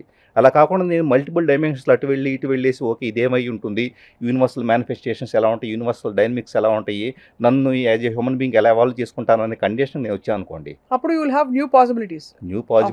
మనిషి ఎదుగుతాడు, మనిషి సొంతలో ఉండే శక్తి మొత్తాన్ని కూడా బయటికి తీసే అవకాశం. దేవుడు, రిలీజియస్ ఇన్స్టిట్యూషన్స్, వీటికి ఏమవుతుందండి ఏఐ కంప్లీట్గా అది ఫుల్ స్ట్రెంగ్త్తో మనకి కనిపించిన తర్వాత. వాస్తవంగా దేవుడు లేకపోతే ఇవన్నీ కూడా నమ్మకాలు కానీ ఇవంతా మనుషులు నమ్మకాల ద్వారా కోల్పోతున్నాం అనే భావనకు వచ్చే అవకాశం త్వరలో ఉందండి. ఉందా? ఖచ్చితంగా ఉంది. అంటే రిలీజియన్ అండ్ రిలీజియస్ ఇన్స్టిట్యూషన్స్కి తప్పకుండా ఒక సవాల్ ఉంటుంది. ఎందుకంటే రిలీజియన్ ఎప్పుడు ఉంటుందంటే మనిషి ఎగ్జిస్టెన్స్ అనేది ఉన్నంత కాలమే రిలీజియన్ ఉంటుందండి. మనిషి సర్వైవల్ ఇన్స్టింక్ట్స్ ఎలాంటివో లేకపోతే ఇలాంటివి ఉన్నంత కాలమే ఉంటుంది. ఇప్పుడు ఇంకొకటి వచ్చి కబళిస్తుంది అనుకోండి, రిలీజియన్గా వెళ్ళేసేసి నేను దండం పెట్టుకుంటాను, లేకపోతే నేను పూజ చేస్తాను, లేకపోతే ఇంకొక రిలీజియన్ ఒక రకంగా చేస్తానంటే కనుక అతనికి అంత వెళ్ళి టైం స్పెండ్ చేసే అంత ఇది కూడా ఉండదు. ఎందుకు ఉండదు, మనిషి సర్వైవల్లో ఉన్నాడు కాబట్టి. నమ్మకం ఎక్కడ వస్తుంది, ఒకటి భయంలో ఉన్నా వచ్చింది, భయం వచ్చేటప్పటికి భయపడతా కూర్చుంటే ఇక్కడ ఏం పరిస్థితులు మారవు. సో అది నీ ఇండివిజువల్ బ్రెయిన్ కాదు. వన్ మోర్ థింగ్ ఏంటంటే నీకు వచ్చి ఒక్కడికి వచ్చిన సమస్య కాదు, అక్కడ టోటల్ మాస్గా వచ్చింది. సో నువ్వు ఒక్కడు వెళ్ళి దండం పెట్టుకుంటే అక్కడ మొత్తం ఏం చేంజ్ కాదు. సో ఇప్పుడు ఏంటి, రెండోది దండం పెట్టుకోవడానికి నేను ప్రశాంతంగా వెళ్ళి మొత్తం కడుపు నిండేసి నేను షాపింగ్లు చేసుకుంటా, సాయంత్రం ఎక్కడికో వెళ్ళేసి పూజ చేసుకుంటాను అనుకోండి, అంత టైం ఇప్పుడు లేదు. మనిషి తనను తాను ఆలోచించుకోవాలి. మరి అలాంటప్పుడు నమ్మకానికి ఎక్కడ ఉంది, నమ్మకం కన్నా కూడా ఒక రకమైంది ఏంటంటే ట్రాన్సెండెంట్కి వెళ్ళడానికి తనను తాను అహాన్ని కోల్పోయే స్టేజ్ అవసరం అవుతుంది. అది అంటే మనం ఏదైతే హైయెస్ట్ ఫిలాసఫీ అని చెప్పామో ఎగ్జాక్ట్లీ సారాంశం ప్రతి విధానంలో దాని ఎసెన్స్ ఏదైతే ఉందో అదేమిటి, అన్ని ఈ కామక్రోధ లోభ మోహ మదమాత్సర్యాలను వదిలేయడం and becoming one with the universal frequency consciousness. అదే కదా, పర్ఫెక్ట్ చెప్పారండి. ఎందుకంటే ఈ నమ్మకాలన్నీ ఏం చేస్తున్నాయి అంటే మనుషుల్ని ఒక లెవెల్ ఆఫ్ కాన్షియస్నెస్లో ఇరికించేలాగా చేస్తున్నాయి. కంఫర్ట్ జోన్లోకి తోస్తున్నాయి, అక్కడక్కడ తచ్చాడి కొట్టుకుని పీక్కుని అదే జరుగుతుంది. ఇప్పుడు నేను డిపెండెన్సీ పెరుగుతుంది. నేను ఏం చేస్తున్నాను, నాకంటే సూపర్ పవర్ ఎవరు ఉన్నారని చెప్పేసి నేను డిపెండెన్సీ పెంచుకుంటున్నాను. ఓకే నాకేం జరిగింది అతనే చూసుకుంటాడని అనుకుంటున్నాను అనుకోండి. ఇప్పుడు ఏమైంది, నేను ఎప్పుడూ కూడా నా సొంత శక్తిని గ్రహించకుండా నేను ఒక పారాసైట్ లాగా ఉంటున్నాను. ఇప్పుడు ఏం జరుగుతుంది, దీంట్లో ఫస్ట్ నీకు అంత స్పేస్ కూడా ఉండదు, ఆ టైం కూడా ఉండదు. ఫస్ట్ నీ గురించి నువ్వు ఆలోచించుకోవాలి అనుకున్నప్పుడు, నా గురించి ఆలోచించుకోవాలంటే డిపెండ్ అవడానికి కూడా లేదు. ఇప్పుడు ఏం చేస్తున్నట్టు అన్ని పక్కన పెట్టేసి నన్ను నేను యూనివర్స్లో ఎలా మెజ్జి చేసుకోవాలో నా సొంత ప్రాక్టీసెస్ నేను చేసుకుంటాను. అది చూడడానికి రెబెలియస్గా రెవల్యూషనరీగా కనిపిస్తుంది, కానీ బట్ యాక్చువల్లీ దానిలో ఒక డీపర్ ఇంటెలిజెన్స్ ఉంది. ఎప్పుడు రెబిలియస్గా ఉంటుందంటే మనం ఒక్కళ్ళని అది ఫాలో అవుతుంటే కనుక రెబిలియస్గా ఉంటుంది. సొసైటీ అంతా ఒక కండిషన్ ఉండి మనం ఒక్కళ్ళం ఉంటే కనుక ఇప్పుడు ఏమవుతున్నాడు, అందరూ అలా వెళ్ళక తప్పదు. ఆల్రెడీ మనం మన కళ్ళ ముందు చూడలేదు శ్రీధర్ గారు, లాస్ట్ 5-10 yearsలో మీరు చెప్పండి, ఎన్నిసార్లు ఎవరింటికైనా భోజనానికి వెళ్ళారు మీరు? లేదు. టైం ఉంది ఎవరికైనా? లేదు. ఎప్పుడు ఏదో ఒక చింత, దిగులు, ఒక సర్వైవల్ క్రేజ్ కనిపిస్తుంది తప్ప. Have you seen that bonding at all? లేదు, అసలు బాండింగ్ లేదు, ఎవ్రీథింగ్ అయిపోయింది. అంటే అందరూ అపనమ్మకాల వైపుకి వెళ్ళిపోయాం. అంటే కలికాలం కూడా మనకి ఇలాగే చెప్పబడింది నిజం చెప్పాలంటే. సో ఇవన్నీ కలుస్తున్నాయి. కలిపురుషుడు వచ్చేసి మనకి ఇలాగా ఒక వ్యవస్థ ఏర్పడిపోయి, ఒక నెట్వర్క్ ఏర్పడిపోయి, ఆ నెట్వర్క్ మన బ్రెయిన్స్ ని కంట్రోల్ చేస్తుందని ఒక సినిమా తీసే అంత లెవెల్లో ఉంది. అంటే చాలా ఫాస్ట్ గా యాక్చువల్లీ ఏంటంటే ఒక ఇన్ఫర్మేషన్ అండి, ఇది కూడా ఏలియన్స్ ఛానలైజేషన్ ద్వారా వచ్చిన ఇన్ఫర్మేషన్. పూర్తిగా కూడా we're already in the change అండి. ఎలాంటి చేంజ్ అంటే డ్రాస్టిక్ చేంజ్, ఊహించలేని డ్రాస్టిక్ చేంజ్. రాబోయే 50-100 సంవత్సరాల్లో వచ్చేటప్పటికి కంప్లీట్ మనిషి తను జీవించే విధానమే సమూలంగా మారిపోతుంది, పూర్తిగా మారిపోతుంది. అసలు ఊహించలేనంతగా అంత బిగ్ చేంజ్లో ఉన్నాం. సో మనిషి ఇక్కడ రెసిలియన్స్ అనేది ఏ పరిస్థితినైనా తట్టుకునే శక్తిని కలిగి ఉన్న వాళ్ళు మాత్రమే నిలదొక్కుంటారు. ఎవరైతే బలహీనంగా ఉంటారో, ఎవరైతే చేంజ్ని యాక్సెప్ట్ చేయలేరో ఖచ్చితంగా వీక్ అయిపోతారు. అంటే వీక్ అవ్వడం అంటే అట్మోస్ట్ ఏం జరుగుతుంది, అంతరిస్తారు అంతే కదా. అంతరించడం. ఎందుకంటే అంటే వీక్ అయినప్పుడు ఏమవుతుంది, నేను భయపడుతున్నప్పుడు నాలో ఇంటర్నల్గా సెల్ రిపేర్ జరగదు, డిఎన్ఏ రిపేర్ జరగదు, ఇమ్యూనిటీ పనిచేయదు, క్షీణించిపోతారు. డైజెస్టివ్ పనిచేయదు, అన్ని సిస్టమ్స్ అంటే ఇదైనప్పుడు క్షీణించిపోతాం, నేను ఆ క్వశ్చన్ ఎందుకు అడిగానంటే ఇన్ఎవిటబుల్ పాసిబిలిటీ ఏమిటి, చనిపోవడం డెత్ అంతే, అంతకుమించి ఏం తప్ప లేదు, ఏమి ఉండదు. ఏం లేదు. బట్ అగైన్ నమ్మకం ఉన్న వాళ్ళకి, రీబర్త్లో నమ్మకం ఉన్న వాళ్ళకి ఉమ్, అది గనక ఆల్టర్డ్ స్టేట్ ఆఫ్ కాన్షియస్నెస్ మరణం తర్వాత జరిగితే ఉమ్, మళ్ళీ రీబర్త్ తీసుకుంటే కొత్త ప్రపంచంలో, ఇండిగో ప్రపంచంలో పుడతారు, కావచ్చు. అంతేనా? ఏదైనా ఇవన్నీ ఒకవేళ ఫౌండ్ పాసిబిలిటీ సినిమా కథలు మనం రాసుకుంటారు. అనుకుంటే ఒక అదే. రీబర్త్ మీద నమ్మకం ఉన్న వాళ్ళ కోసం చెబుతున్నా ఇది. వెన్ యూ అంటే ఇప్పుడు ఏమవుతుంది, హ్యూమన్ లైఫ్లో ఒక భౌతికమైన రూపాన్ని వచ్చిన తర్వాత నువ్వు ఈ లైఫ్లో నువ్వు సాధించగలిగితే ఏం సాధించాలి, ఎమోషన్స్ కానీ, ఇప్పుడు ఎలాగైతే ఎమోషన్స్ లేకుండా తనకు తనగా మొత్తం నిర్ణయాలు తీసుకోగలుగుతుందో, ఎమోషన్స్ నీ ఎనర్జీని డిప్లీట్ చేసే ఏది లేకుండా నువ్వు అన్నిటిని తట్టుకునేలాగా స్థితప్రజ్ఞత సాధించి ఒక యోగిలాగా సామాజిక జీవితం గడుపుతూ కూడా యోగిలాగా ఉండగలిగితే నువ్వు 150 ఏళ్ళు కాదు, 200 ఏళ్ళు కాదు, 500 ఏళ్ళ బతుకుతావు అని చెప్పేసి అన్నట్లుగా హ్యూమన్ బాడీ డిజైన్ చేయబడింది అనుకోండి. అవును. వచ్చిన తర్వాత ఏం చేస్తున్నాము, మాయలో జనాలు రకరకాలుగా వాళ్ళు అలా అన్నారు, వీళ్ళు ఇలా అన్నారు, నాకు డబ్బులు లేదు అని చెప్పేసి డిప్లీట్ అవుతూ ఉన్నాం. అదే. ఇప్పుడు ఏమైంది, ఓకే నీకు ఈ జీవితంలో వచ్చేటప్పటికి నీకు సెట్ కాలేదు, నువ్వు ఎనర్జీని ప్రాపర్గా ఆప్టిమైల్గా యూజ్ చేసుకోలేదు, ఓకే నీ ఫార్మ్ ఆఫ్ లైఫ్ అనేది పోతుంది, నెక్స్ట్ లైఫ్లో ట్రై చేయని చెప్పేసి ఇంకో లైఫ్ రావచ్చు. సో ఆ లైఫ్ వచ్చే ఆ నమ్మకం ఉన్న వాళ్ళకి అది వస్తుంది. ఉమ్, రెండోది, కొంతమందికి స్వర్గం నరకం ఉంటుంది. మరణించిన తర్వాత మన చేసిన మంచి పనులు చెడ్డ పనుల ద్వారా మనం ఒక చోటుకో ఇంకో చోటుకో వెళ్తామని నమ్మేవాళ్ళు ఉంటారు కొంతమంది. సో వాళ్ళకి మరి ఈ ఏఐ ఎలా కనిపిస్తుందో వాళ్ళ కళ్ళకి అంటే చెప్పడం కష్టం. ఒకటండి, ఏదైనా కూడా సీరియస్లీ చెప్పాలంటే ఇవన్నీ ఉన్నాయా, ఏ నమ్మకాలైనా కూడా, ఏ మతానికి సంబంధించిన నమ్మకాలైనా ఇవన్నీ ఉన్నాయా లేదా క్వశ్చన్ చేసుకోవాల్సిన అవసరం కూడా ఈరోజు ఉందండి. ఉమ్. లేకపోతే ఏమవుతుందంటే మనిషి ఇంటెలిజెన్స్ కోల్పోయినప్పుడు మాత్రమే ఏఐ అయినా కానీ, లేకపోతే మన సెల్ఫ్గా యూనివర్స్ టోటల్ ఎనర్జీ అండి. నేను చూసింది కంప్లీట్ యూనివర్స్లో ఉన్నది ఎనర్జీ. ఈ ఎనర్జీని అర్థం చేసుకోవాలంటే ఫస్ట్ ఒకదాన్ని బ్రేక్ చేయాలి. సో మనకుండే లిమిటేషన్స్ని బ్రేక్ చేసుకుంటూ వెళ్ళిపోవాలి. అండ్ ఎవ్రీథింగ్ ఇస్ లిమిటేషన్ అలా అంతే. చూసుకుంటే. ప్రతి దాంట్లో కూడా ఏం చెబుతాను, ఇప్పుడు ఫర్ ఎగ్జాంపుల్ నేను ఏదో మాట్లాడుతున్నాను అనుకోండి, నేను మాట్లాడేది చూసే వ్యక్తులు వచ్చి ఆ శ్రద్ధ గారు ఇలా చెప్పారు కాబట్టి నమ్ముదాం అని చెప్పేసి అంటే కనుక ఈ నమ్మకమే, నేను చెప్పేది మీరు నమ్మటమే అదొక లిమిటేషన్. సెల్ఫ్ ఎంక్వైరీ చేసుకోండి, మిమ్మల్ని మీరు క్వశ్చన్ చేసుకోండి. ఇంకో 4 పుస్తకాలు నేను అలా అనుకోను శ్రీధర్ గారు. ఉమ్. మీరు చెప్తున్నది నాకు రెజనేట్ అవుతూ ఉంటే నాకు తెలిసిపోతుంది లోపల. యా అవును మీరు చెప్పేది నాకు ఇఫ్ ఇట్స్ ఇర్రెలవెంట్ నా రెస్పాన్స్ ఒకలా ఉంటుంది, అవును నా అవును లెవెల్ ఆఫ్ అటెంటివ్నెస్ ఒకలా అవును ఉంటుంది. అవును if it is conflicting Yeah. నేను అస్సలే ఏం మాట్లాడుతున్నారు అనే టైప్ లో ఉంటే ఒక రెసిస్టెన్స్ అవును ఉంటుంది. అవును దాన్ని బట్టి అది ఆకలింపు అవుతుందో లేదో యా అర్థం అయిపోతుంది. అవును. So I believe again it is a frequency match. అది మనం రిజనేట్ అవుతున్నాం కాబట్టి అలా. అదే. కానీ ఎవరైతే నమ్మకాలు ఉన్నాయి, ఇప్పుడు ఏంటి శ్రద్ధ గారు ఏంటి నమ్మకాలను క్వశ్చన్ చేస్తారు క్వశ్చన్ అన్నారు చేస్తారు. అనుకోండి, అదే ఇక్కడ ఎవరిని దేవుణ్ణి ఎవరిని క్వశ్చన్ చేయట్లేదు, Yeah. కానీ పాసిబిలిటీస్ ఏంటని మనకి ప్రస్తుతం ఉండే ఒక వాస్ట్ యా దీనిలో ఎక్స్ప్లోర్ చేస్తున్నాం, అంతే కదా. అంటే సెల్ఫ్ ఎంక్వైరీ అండి. ఎందుకంటే ఇప్పుడు నిజంగా మీరు ఒక దానికి నమ్మకానికి, ఏదో ఒక నమ్మకానికి కట్టుబడి ఉన్నారనుకోండి, నేను కండిషన్ చేయబడి ఉన్నాను, అవును. నేనేం చేస్తున్నాను, ఓకే ఇది ఎంతవరకు కరెక్టో ఏంటి అని చెప్పేసి నన్ను బ్రేక్ చేసుకుంటూ వచ్చి ఉన్నాను. అప్పుడు కాన్షియస్నెస్ ఎక్స్పాండ్ అయ్యి ఉంది. అవును. కాబట్టి ఎవరం పుట్టుకతో వచ్చేటప్పటికి అన్ని బ్రేక్ చేసేసి చాలా గొప్ప వాళ్ళకి ఎవరం పుట్టలేదు, అండర్స్టాండింగ్ అంత గొప్ప కాన్షియస్నెస్లో పుట్టలేదు. అదే కదా. సో ప్రతి దాన్ని కూడా ఎక్స్పాన్షన్ చేసుకోవాలి అని చెప్పేసి మైండ్ సెట్ ఉండటం చాలా ముఖ్యం అండి ఇక్కడ. ఇప్పుడు ఏఐ వస్తున్న ఈ టైంలో అయితే మరీ Yeah. మరీ ముఖ్యం. చాలా చాలా వెరీ డీప్ కాన్వర్జేషన్ శ్రీధర్ గారు. But I want to ask you, so finally Hmm. మనకి ప్రాక్టికల్ లెవెల్లో ఏఐ తాలూకు ప్రభావాలు కొట్టొచ్చినట్టు కనిపిస్తాయి మన ఎగ్జిస్టింగ్ లివింగ్కి అంటే ఏం చెప్తారు? ముఖ్యంగా వచ్చేటప్పుడు జాబ్స్, ఎకానమీ బాగా డిస్టర్బ్ అవుతాయండి. ప్రపంచవ్యాప్తంగా ఎకానమీ చాలా డిస్టర్బ్ కాబోతుంది. ఆల్ ఎకానమీస్ భారతదేశం ఆల్ ఎకానమీస్. ఎందుకంటే ఇదే తీసుకోండి, మీకు టోటల్ ఐటీ బేస్డ్ కానీ ఇప్పుడు ఐటీ సర్వీసెస్ ఇలాంటివంతా కూడా వాళ్ళలో కంప్లీట్ ఎకానమీని రన్ చేస్తూ ఉన్నాయి. సో దీంట్లో ఏమవుతుంది, ఎక్కడి నుంచి ఏ ప్రాజెక్టులు వస్తున్నాయి, ఇన్సూరెన్స్, బ్యాంకింగ్, హాస్పిటాలిటీనో ఇంకోటి అనుకోండి, వీటన్నింటి క్లయింట్లు ఎవరు, ఐటీ ఉద్యోగులు. అంటే ఐటీ ఉద్యోగులు ఏం చేస్తున్నారంటే సంపాదించుకుంటున్నారు, వీటి ఖర్చు పెడుతున్నారు, వీటి దగ్గర నుంచి వచ్చేటప్పటికి మళ్ళీ సేమ్ అదే కంపెనీలకి ప్రాజెక్టులు వస్తూ ఉన్నాయి, మనీ రొటేట్ అవుతూ ఉంది. సో ఈ రొటేషన్ ప్రాసెస్లో వచ్చేటప్పటికి వీటికి స్టార్టింగ్లో IT companies IT companies cost cutting మీద ఆప్టిమైజ్ చేసుకుందాము అని చెప్పేసి అన్నట్లుగా మినిమైజ్ చేసుకుందాం అని చెప్పేసి అని ఉద్యోగులు తీసేసినాయి అనుకోండి. ఇప్పుడు ఏమైంది, వీళ్ళు ఇంపాక్ట్ వచ్చేటప్పటికి ఉద్యోగులు కొనుగోలు శక్తి తగ్గిపోతుంది. కొనుగోలు శక్తి తగ్గిపోయినట్టే కనుక ఎకానమీ మిగతా సపోర్టెడ్ సర్వీస్ అన్ని ఇది అయిపోతాయి. సో ఇక్కడ ఇంకొక దారుణమైన విషయం ఏంటంటే ఐటీ కంపెనీస్ అన్ని కూడా కొంత ఎథికల్ వే ఆఫ్ ఏఈ మాత్రమే ఉండాలి, మేమంతా కన్సార్టియం లాగా ఏర్పడేసి మేమంతా కూడా హ్యూమన్ బీయింగ్ ఎగ్జిస్టెన్స్ కానీ వాళ్ళ ఎథికల్ వాల్యూస్ కానీ వాళ్ళ యొక్క ఫైనాన్షియల్ స్టేటస్కి ఎలాంటి రిస్క్ లేకుండా మేము కన్సార్టియం ఏర్పడతాం అన్నట్లు ఒక 5-6 సంవత్సరాల నుంచి చెబుతున్నారు. వాళ్ళు కాలవరు. వాళ్ళు సింపుల్గా ఏంటంటే ఒక మీటింగ్ లాగా ఉండిద్ది, హ్యాపీగా స్పెండ్ చేస్తారు. మళ్ళీ వెళ్ళిన తర్వాత ఏ కంపెనీ వాళ్ళ సొంత ప్రయోజనాల కోసమే చూస్తాయి. కాబట్టి కలెక్టివ్గా ఏ ఎంతవరకు రావాలి ఎంతవరకు రాకూడదో అన్నది కూడా డిఫైన్ చేసే మెకానిజం ఇక్కడ లేదు. కాబట్టి ఉన్నదాన్ని యాజ్ ఇట్ ఈజ్గా యాక్సెప్ట్ చేసిన పరిస్థితి. మొత్తం ఎకానమీ డిస్టర్బ్ అయిపోతుంది. ప్రతి మనిషి తాను ఖర్చు పెట్టే ప్రతి పైసాని ఈ రోజు నుంచి జాగ్రత్తగా వాడుకోవాల్సిన అవసరం ఉంది. కనీసం ఇనీషియల్ రిస్క్ ప్యాటర్న్స్ అనేది లేకుండా కాపాడుకోగలగాలంటే.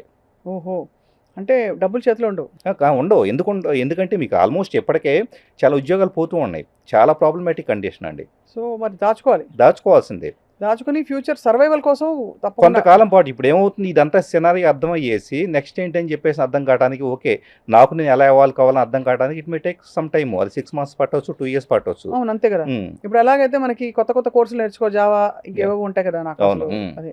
సో అలా okay. So that is one clear effect. What about education system? Education system లేదండి. సీరియస్గా చెప్పాలంటే కనుక అజీవ్ గారు అన్నట్లు వాస్తవంగా చెప్పాలంటే మెమరైజ్డ్, గుర్తుపెట్టుకోవడం, రీప్రొడ్యూస్ చేయడం, అసలు బ్రెయిన్లో గుర్తుపెట్టుకోవాల్సిన అవసరం లేకపోతే అవైలబుల్. అదే అవసరాన్ని బట్టే కదా అంతే. అంటే బ్రెయిన్ నిజంగా చెప్పాలంటే ఆల్జీమస్ రాకుండానో లేకపోతే పార్కిన్స్ ఇలాంటి ఇష్యూస్ రాకుండా ఉండటం కోసం మనిషి గుర్తుపెట్టుకోవాలనే ప్రయత్నంలో ఇప్పుడు నేను ఉంటాను. ఎవ్రీ 3 monthsకి ఒక ఆన్లైన్లో కోర్స్ చేస్తా. ఎందుకు? నా బ్రెయిన్ షార్ప్గా పెట్టుకోవడం కోసం. అలాగా కాన్షియస్గా మనం ఏమైనా చేస్తే తప్పించి అవసరం అయితే ఉండదు. అంటే అదే మనం ఇప్పుడు లేచి పుట్టినందుకు రోజు ఇప్పుడు పరిగెట్టమంటున్నారు. అసలు ఎక్సర్సైజ్ లేవు. ఇప్పుడు జిమ్కి వెళ్ళు 45 minutes 4 times a week అని డిక్టేషన్. ఎందుకంటే ఫిట్నెస్ మెయింటైన్ చేయాలి కాబట్టి. ఇప్పుడు బ్రెయిన్ ఫిట్నెస్ మెయింటైన్ చేయాలంటే గుర్తుపెట్టుకోవడం అంతే. అది ఎడ్యుకేషన్ సిస్టమ్ కూడా దాదాపు కొలాప్స్ అయిపోతుంది. అండ్ ఉద్యోగాలు సరే చెప్పారు. ఫైనాన్షియల్ గా ఇది మూడోది. సోషల్ బాండ్స్ కూడా మీరు ఇందాక సోషల్ బాండ్స్ కష్టం అండి. అంటే నాకు నువ్వు నీకు నేను అనే కాన్సెప్ట్ ఉండదు అసలు. ఇంకా అసలు మనుషులు ఉండరండి. సింపుల్గా మనుషులు ఉండరంటే నా ఉద్దేశం. మనుషులకు మధ్య ఇప్పుడు దాకా మాట్లాడుకునే 2 మాటలు కూడా ఉండవు. అవును, చాలానండి. నేనైతే అసలు చూసి బిత్తరపోతున్నాను. ఏంటిది, ఎవరు భోజనానికి పిలవరేంటి ఇంటికి అని. అయిపోయింది కంప్లీట్. చిన్న అల్పంగా అనిపిస్తుంది వినడానికి, కానీ లేదండి అది చాలా పెద్ద సోషల్ ఇష్యూ. అది అంటే ఆ ఫ్యాబ్రిక్, సోషల్ ఫ్యాబ్రిక్ వెళ్ళిపోయిందండి మన మధ్య నుంచి. So it's big change. Sad happy అని చెప్పలేదు.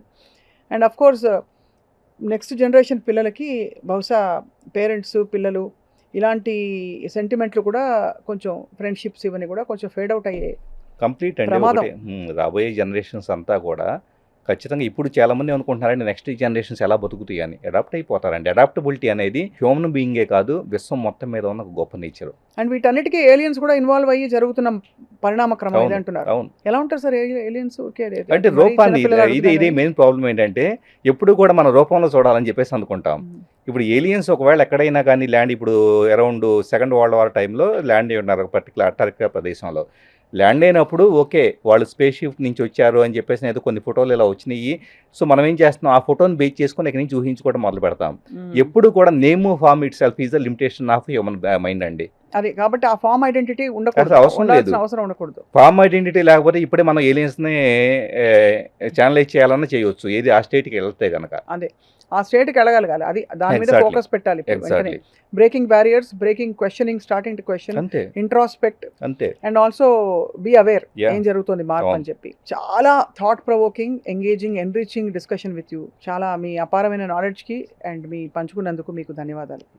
I look forward to many more discussions. ఇలాగా జరుగుతున్న టెక్నాలజీ మార్పులు ప్లస్ అన్నీ కూడా మనకి జీవితం అంతా ఇప్పుడు హోల్ టెక్నాలజీ, ఫైనాన్స్ విడివిడిగా లేదు. It's all one system. లేదండి, కాన్షియస్నెస్ ని ఎక్స్పాండ్ చేసుకోవాలి. దానికి సంబంధించి ఇలాంటి డిస్కషన్ చాలా జరగాలి కూడా actually. Thank you very much Sridhar గారు. నమస్తే.